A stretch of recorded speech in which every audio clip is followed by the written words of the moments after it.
everybody. We're all here to discuss books. What's good, what's bad, what's meddling, what's incredible, so you won't have to do that god-awful thing and waste your valuable time and hard-earned money. Today's book is The Tenant by our very lovely, very AI-ish Freida McFadden, published on May 6, 2025, and clocks in at a very standard 344 pages.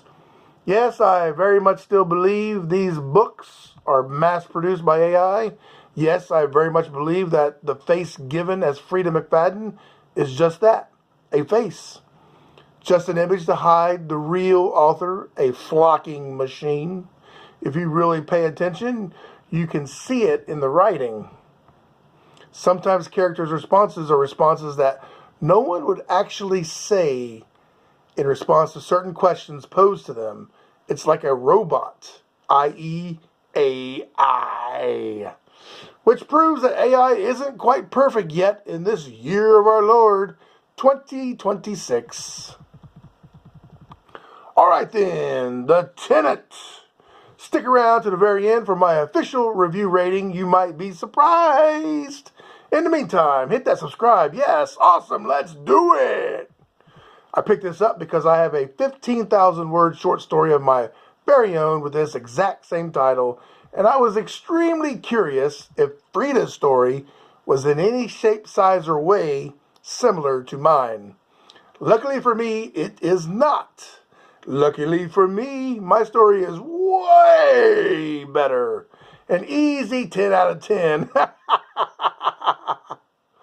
Freida cannot match the vivid insanity that lies within this oddly shaped sphere. So, I'm safe. Her malware did not break into my files and steal my story. Woo! Okay, The Tenant for real this time. She starts this bad boy off with a quick author's note that we should all be aware of moving forward, which I think further explains things for those interested in Freida books. She says, even though my books are thrillers, a genre that traditionally has dark elements, I do my best to keep them as family-friendly as I possibly can. You're not going to come across any graphic scenes of violence or sex. Oh my goodness gracious, are you serious? Okay, great. She's basically saying she will never step over the line of a traditional thriller, a story that loses all of its credibility for the genre that it's written in, and that she will never publish anything over a PG-13 rating, which is ridiculous. She goes on to say that on her website is a listing of content warnings for each of her books, which, in my humble opinion, is also freaking ridiculous. Basically, she's saying that if she were to write Rambo First Blood, or Basic Instinct, or Fatal Attraction, she would have it set in Hanna-Barbera land, or something as risque as Boy Meets World. As I said, rocking ridiculous. Let's just come out and say it, Freida. Your writing style is geared towards 16 to 22-year-olds, and it will never change. It's just something mature readers of John Irving and Joyce Carol Oates fans will have to deal with if they decide to pick up a Freida book. If you enjoy her books, then yay! There's nothing I can do about it. Yay for the Freida books that is making someone a multi-millionaire. But I will say that if you continue on that path, you will never grow as a reader. Those are the simple facts. So, all right, enough of that nonsense. The Tenant, for real this time. Here we go. We have a main character named Blake. He has a pretty good job, and by page 8, he is inexplicably fired. No reason given. Blake doesn't question it. He just takes it like a 9-inch dildo, which is plot problem number 1. It's not believable. But to further the book's plot point, he needs to be in financial dire straits so that he and his fiancée, Krista, can get a third wheel to help pay the mortgage payment. Plenty of other ways this could have happened, but the AI program did not feel the need to go into a better, much more believable scenario. Enter the third wheel, Whitney. But before this happens, they interview a few possible candidates, one of which is a middle-aged woman who claims to be a psychic.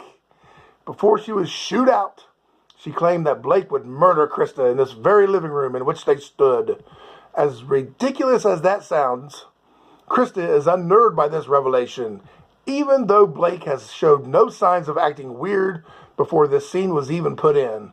It wasn't as if he was going through life acting like Nick Reiner, all psychotic and doing weird shit. So in comes the tenant Whitney, who just happens to be a beautiful young lady. Krista is not threatened, though, which seems kind of odd. The three of them hang out for a few days, and then Blake suspects that Whitney is trying to sabotage his relationship with Krista by doing little shit that annoys him. And then he becomes hell-bent on getting her the hell out of the house. The book is a progression. One little thing lends to a bigger thing, and so on and so forth, until the novel comes to its climax. A truer passage than you'll ever read appears on page 108. Getting a tenant was supposed to take some stress off from the bills, but I feel more on edge than ever before. Most likely true.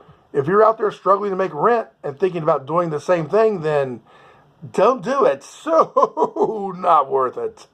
Of course, there is a twist at the end. Is it a good one? I wouldn't exactly call it that. It's like being slightly hungry and someone brings you a Little Caesars pizza that's been sitting out for about an hour. I guess it does its job. Can't say much more than that. It always comes down to the writing style, man. Freida's writing really pisses me off. It really does. This setup was so good, too. Since Freida doesn't go beyond PG-13, she misses everything this novel could have been. I would absolutely love to see the finished product of this plotline if it were given to Joyce Carol Oates. I mean, holy shit, man. Just the thought alone of her doing this story gives me goosebumps. Shoo-wee. A hot girl can get 50,000 subs in a few months on her startup YouTube channel just from doing weekly try-on hauls, a lame 7-minute video that doesn't even show anything. That's Freida's writing style for you. Something to pass the time when you don't have anything better to do. Okay, the moment you've all been waiting for. Because of the outstanding plotline, I will give this a 6 out of 10. It's much better than my previous free-to read, The Inmate, for sure. And hey, if you stuck around this long, give me some subscribe. I appreciate you. Me and you have a job to do. Let's get out there and read some good books. What do you say? Let's inform the world to steer clear of the shitty ones and holler from the rooftops the great ones. Ah! This is not a great one. Victor Wolf here. Until next time, over and out.